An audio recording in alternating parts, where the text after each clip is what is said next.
Well, hello, my dear family, and welcome to another great episode of Victory in Jesus. I am so excited, I am so delighted that God has afforded us with this privilege, this blessed occasion to be able to come once again together and share of His goodness, of His greatness, of His generosity, of His love. For you know, God so loved the world, that means you. God so loved you that He gave us His only begotten Son, that whosoever would believe in Him should not perish or would not perish, but have everlasting life.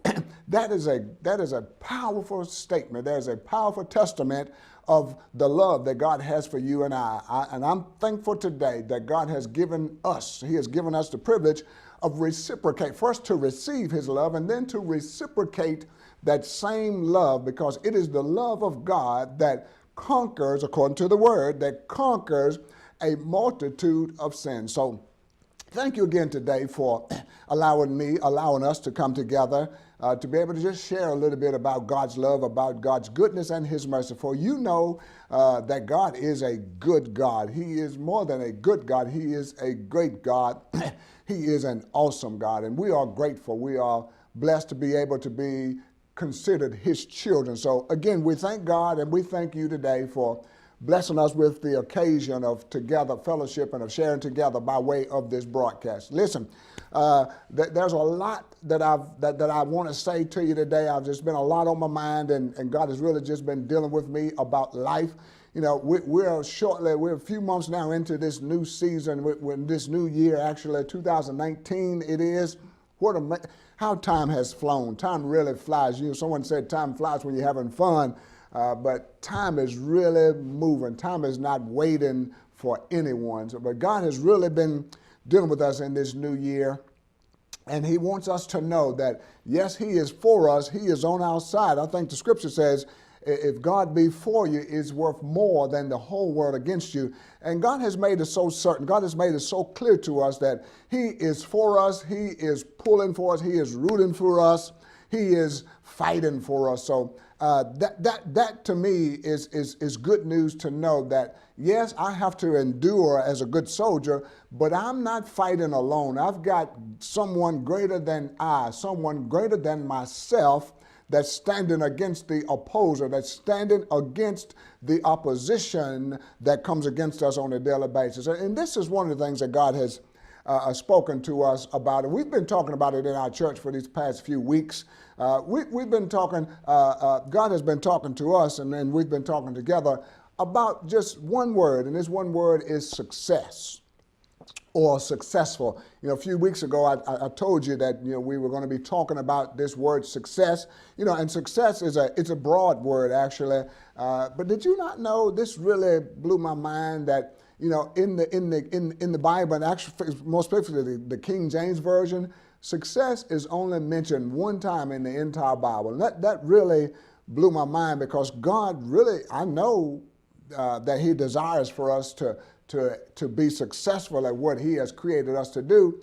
So you would think you would read about it more, you would see about it more. We see results, we see the benefit of success, but the actual word success is only written, and that's in Joshua chapter 1, verse number 8. Now I'll get to that a little bit here in a moment, but we've been talking about this word and success. And you've heard people say success is many things. It's the accomplishment of a goal, or it's this, or it's that. Or I heard someone say that success is when preparation and opportunity comes together. Then when you have prepared for an event or an occasion, and then when the opportunity comes, then it's said that success comes because you have prepared for the opportunity. So success really, it's a myriad of things, but I think overall, in its purest form, success is accomplishing that which God has placed. You know, for the Christian anyway, for the world of Christendom, success is accomplishing the desires of God that He has placed within your heart, placed within your spirit, into your bosom. It is the accomplishment of those things, or the satisfying the desire or the will of Christ Jesus that rests within us. And I think for anyone, no matter what it is that we endeavor to do, if you are going to be successful, I know you can be successful in finances, or you can be successful in family, you can be successful in social aspect of life, you can be successful in many different aspects. And so it runs the gambit, success / failure. One of the two is going to be a part of our everyday living. So I thought it would be good for us to talk some today about just what does it take in order for me to achieve? What does it take in order for me to accomplish the goals or the plans or the desires that I have set out for me? In fact, more specifically, the desires that God has placed within me, because I'm here to tell you that God truly has placed goals in you. When he created you, when he brought you into this life, he brought you here with purpose. He brought you here with a plan, and God's purpose and God's plan has still, it has not changed. It has just been lying dormant in us, in our beings, until such time as we tap hold to that, we catch hold of that and take it and allow God to show us how it is he wants us to succeed in whatever particular area that he is leading us to go in. So there's some things I think one of the lessons that I shared, the conversation we had in our church was, what does success look like? How do I obtain, or how do I pursue, or how do I achieve success? And one thing God showed us in talking to us is that success leaves clues, and what I found myself doing is paying more attention to life and paying more attention to the things that I feel that God is saying to me, and then also paying attention to those in life that I see doing the things that kind of similar to what I feel like God is leading me to do. I look at other people's goings, I look at other people's doings, and to look to see, are they being successful in those areas? Because if I can take someone else's success and not necessarily make it my own, but learn from their successes, then, and I think that it would be some clues, it would at least give me some indications as to what success looks like, and then perhaps it'll even show me how to achieve or how to obtain success in my own life. And I've always done that. As far as I can remember, I've always looked at someone who I have admired. You think about the people that you admire in life, and you admire them for some reason or another, and it's a good chance because you have a kindred connection. There is something about that person that you admire that speaks to the person that you are. And so it brings about a connection that you may or may not be aware of, or you may or may not even be able to explain it, but you just know that there is something that draws you to this person, to this individual. So what I've done in my life is that I have taken that drawing and I've used that for my betterment. I've used it for my advancement. Let's just say I'm a minister. I'm a minister of the gospel. So I would look at ministers who I think are doing what I feel like God has called me to do, doing this or doing that. And then I just try to admire that. I try to take note of that, and maybe there's some things that I can see that will help me in my approach, that will help me in my endeavors. And that's all that God has called for us to do. He's not really calling you to recreate the wheel. You know, if you heard the old saying, to recreate the wheel. No, when he's calling you to success, you know, there are people that are walking in the wheel, excuse me, walking in the plan of God. And you know, so God can use those things, if we will allow him to. God can use those things to help us to walk into the plan and to the will that he has for us. You know, many times we won't move out into a place, to a foreign place, to a place that we've not been before, for many reasons, but many times we won't move because it's unfamiliar ground, it's unfamiliar territory. God ever told you to do something, you felt in your heart that God was telling you to do something, but because it looked so big, because it was something that you've not done before, you found out that fear would not let you go out and pursue it because you just didn't feel comfortable. You just hadn't seen it done. You didn't believe that you could do it, but some way, somehow, you just kept believing God, and eventually you found yourself doing the thing that God told you. Maybe it was to go back to school, or maybe it was to apply for a job that you didn't think you qualified for, but you found enough faith, you found enough courage to go ahead and do it. and then some way, somehow God brought you through it, that's an indication of success. There's something that God has told you to do, and you decided to do it. So let me give you just some underlying secrets, or some ways to look to know what you can do, what we can do as children of God. They're just people, period. But what we can do to help us to ascertain, to help us to understand, to help us achieve the goals that we know that God has placed within our hearts. You know, that desire, that thing that you just believe that God has called you. These are what I've called. I guess God gave me this title to call it, but I've called it the blueprints of success. And you know, it is what it is. You can call it whatever you want to call it, but I just wanted some indicators. I just wanted some examples that I could follow, that I could kind of pattern my own walk, so that it would help me to get to this place of success that I feel, that I believe that God has called me to. And I know for certain, if you're listening, because you are listening, not if, but because you are listening to this broadcast today, there is a desire to succeed in you. And as long as there's a desire, then that means that there is opportunity for you to succeed. And I'm going to tell you this before I give you some of these blueprints, some of these indications of what success looks like. I want to tell you that the enemy that works against you daily, you call him the devil, you can call him Satan, you can call him Beelzebub, you can call him Lucifer, you call him whatever you want to call him, but the enemy that's working against you, the Antichrist, if you are walking for Christ, and then there is an Antichrist walking against you. And the devil does not want you to realize success. He does not want you to achieve success. So what it does is he opposes you. And one of the first weapons that the devil uses against a child of God is the spirit of fear. He wants to use that fear so much so that you will be paralyzed, that you will be immobilized, that you will be handicapped, so that you would not be able to achieve the thing that God has told you, that God has spoken to you, the thing that you're just feeling in your spirit, man, that God is calling you to do. The devil does not want you to achieve that, so he's going to send fear. So I'll say to you right now that if you've ever attempted to do something and fear stopped you from doing it, it's a good sign that this is something that God, I'm talking about positive things. I'm not talking about negative things. I'm talking about positive things in life. If you have attempted or desired to do positive in life and fear caused you not to do it, then it's a good sign that that's a thing that God has assigned you to do. That's a thing that God has called you to do, because fear, the Antichrist, has come against you in that area. I would encourage you to try it again. I would encourage you to push forward, push past the fear, and know that if it's in me, then that means it's a good sign that God has placed it within me. And then if God has placed the ability within me to do it, then I'm not going to allow fear to hinder me from doing it. So let me give you just some indicators, some blueprints, or some examples of what success would look like, or what success requires of me in order to be successful. First thing that I want to say to you, first thing that I've applied to my own life, and I shared it with our church family, is this.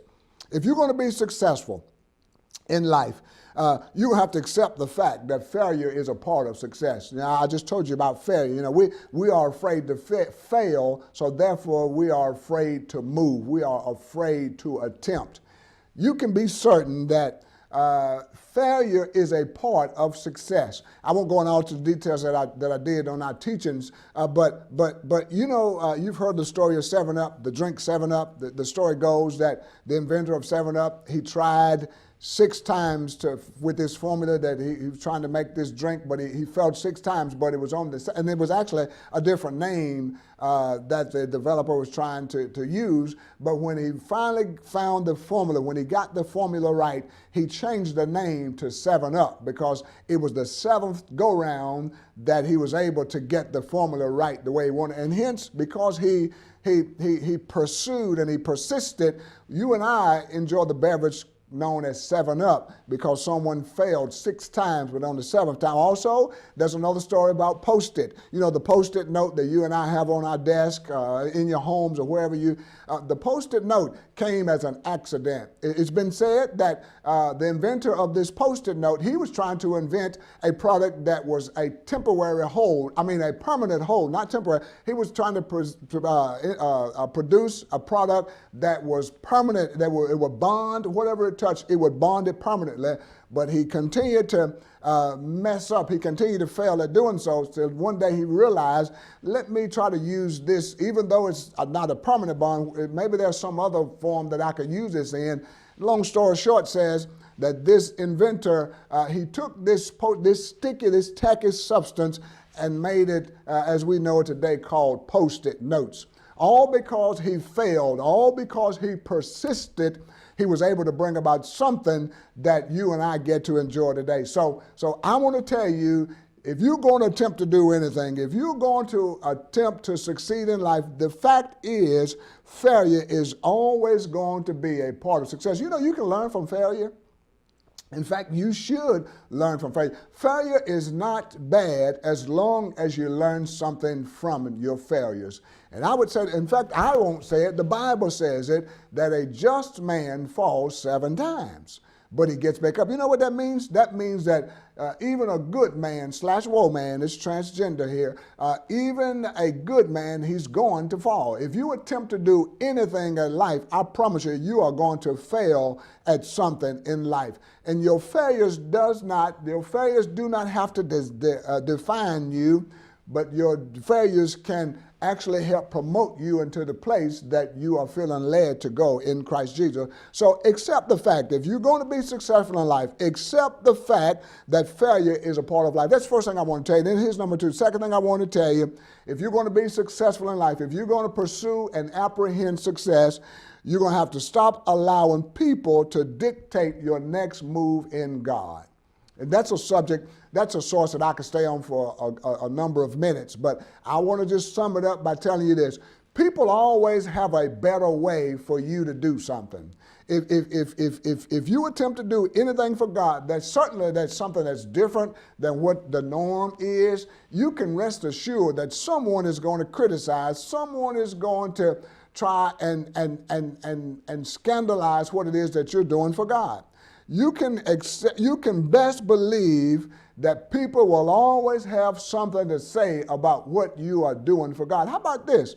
Not only will they have something to say about what you're doing for God, but people have the tendency, even if I'm doing nothing, people will find a reason to talk about. They will find a way to pull you down for doing nothing. They will find a way to pull you down for doing something. So you can be assured that you're going to have, if you're going to be successful, you're going to have to stop allowing people, because of their opinions of who you are, stop allowing people to dictate your next move in God.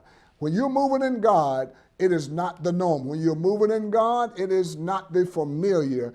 God is, you check the Bible is filled with those, the halls of faith. Hebrews chapter 11 lets us know that God used ordinary people to do extraordinary things.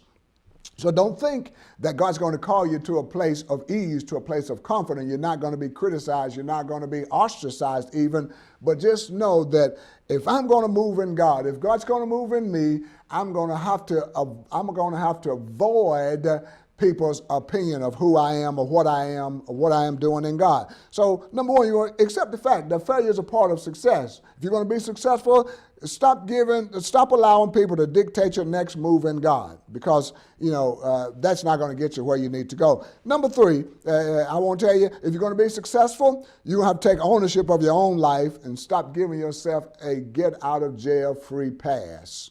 We can be our own worst enemy. At times when, we know that we've messed up, we know that we've done wrong, we know that we did or not did something that God's called us to do, own up to it. Be willing, be man or woman enough to own up to the fact that I didn't fulfill, I didn't achieve, I didn't do, I didn't say, I didn't become, I didn't. Whatever God has called us to, be willing to acknowledge your failures. Be willing to acknowledge the fact that I missed the mark. And when you can acknowledge the fact that I've missed the mark, or not the fact that I failed in God, then God says, okay, now get up, dust yourself off, and move on again. But when you ignore the obvious, it's kind of like the elephant in the room.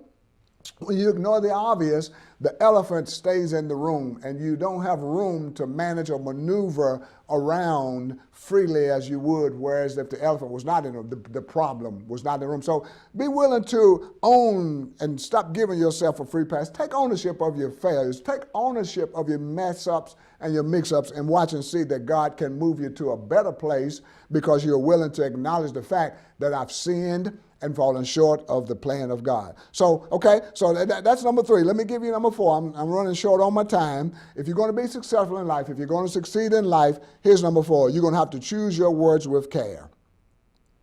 You're going to have to choose your words with care because, you know, once you put those words out, you cannot get them back. You know, I think Proverbs says it this way, a few good words are more precious than silver and gold. You know what? When you open your mouth, you introduce yourself not just to those who are around you, but when you open your mouth, you introduce yourself to the world. My pastor, who's gone on to glory now, he said this to me, and it always stuck with me, and even to this day. He says, I've never been sorry. I never had to apologize for something that I did not say. So when you choose your words carefully, you will not have to make apologies because you said something that you should not have said, or you didn't say something. You choose your words with care, because when those words go out there, you know that old saying we used to say in school where sticks and stones may break my bones, but words will never hurt me. That's not true. You can be saying that all the while, crying on the inside, because words hurt. Words have power. Life and death, death and life is in the power of the tongue. So words have power. So we have to choose our words carefully. If we're going, let me give you an example of what I'm talking about here. I'll never amount to anything. This is going to be the death of me. I'll never be able to do that. No, see, you're saying, you are prophesying, you are declaring gloom and doom. You are declaring failure over your own life. I don't care if the doctor says that this is incurable. I'm not going to say that about myself. I'm going to say what God said. No, God said that I am healed by his stripes. And he says I'm more than a conqueror. I know what the report says. I know what the doctor says, but I'm going to go with Dr. Jesus. I'm going to go with what he said, because his word is the final authority. So choose your words carefully. Don't give the devil, don't give the adversary any advantages in your life, because it's tough enough having to battle with the things that we have to battle with. Don't speak those negative words over your life, over your children's life, because what you say is going to come to pass. Let this mind which was in Christ Jesus, let it also be in you. So be careful to choose your words carefully, because when you open your mouth, you tell the world just who you are. Okay? So if you're going to be able to do that, if you're going to be successful in life, again, you're going to have to accept the fact that failure is a part of success. If you're going to be successful, you're going to have to stop allowing people to dictate your next move in God. Number 3, if you're going to be successful, you're going to have to take ownership of your own life and stop giving yourself a admit the fact that I messed up. Stop giving yourself a get out of jail free card. And then number 4, you're going to have to choose your words with care, because once you open your mouth, you introduce to the world just who you are. All right, let me give you one more. My time is running short, but let me give you one more, because as I said to you before, success leaves clues. Success, there are indicators that there's a blueprint towards success. And if I can just tap into these indicators, if I can just identify the indicators that's promoting or that's bringing or producing success, then it's a good chance that I too myself would be able to become successful. So I want to give you number 5. I'm going to give you one more. And I saved this one for last on purpose, because I think all of these 5 indicators, these blueprints are important, but this 5th one has to be, in my opinion, one of, if not the most important identifier of them all. We're talking about being successful. If you're going to be successful, if you're going to achieve the positive things that God has placed within your heart, within your spirit to achieve, here's number 5.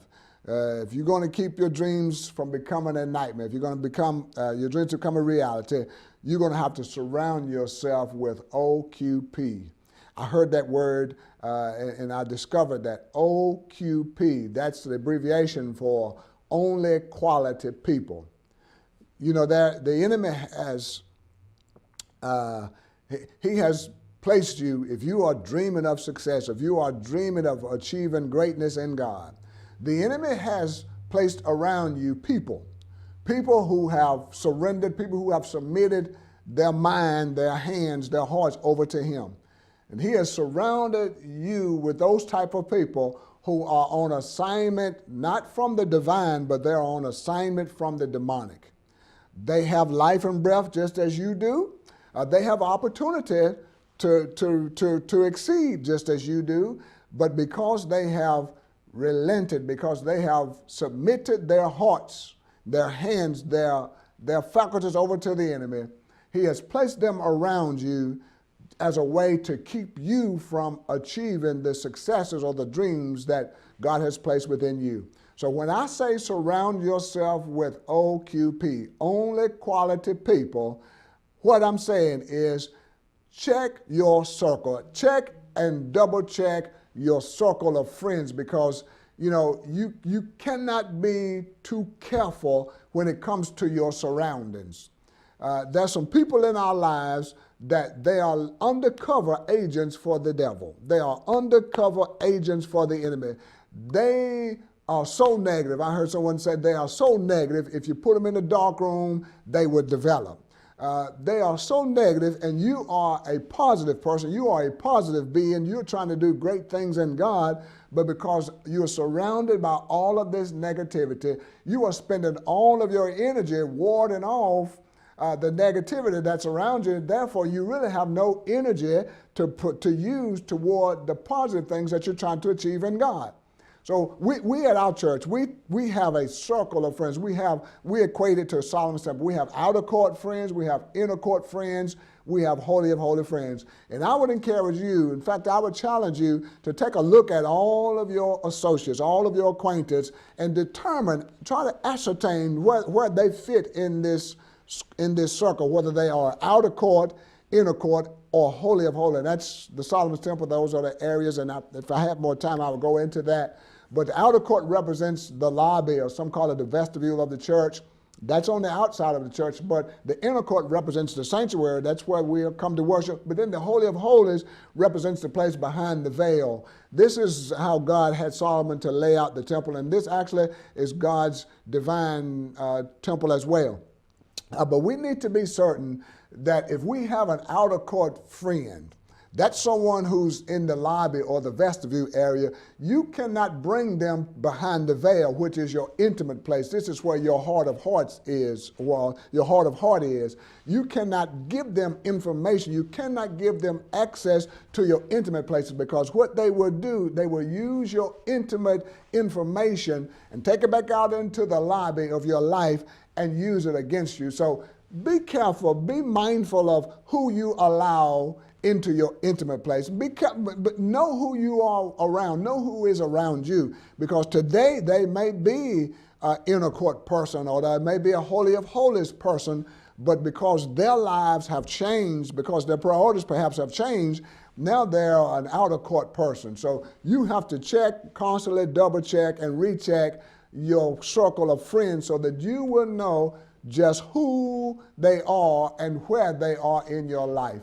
And if you could just make sure that you have only quality people in your inner circle, in your inner court, in your holy of holies, that is a good place to start on your way to success. So I want you to know this as I close this message today. Make sure that you have only quality people around you. You can succeed in God when you allow the Spirit of God to supersede in you.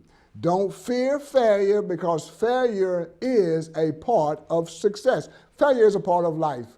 Man that is born of a woman, says Job, is but a few days and full of trouble. Don't worry about the trouble. Don't major on the minors, but major on the matters that matter the most. Listen, I love you. I thank you so much for giving me this time today. And I pray that this has been a blessing to you. And I'm coming back next week.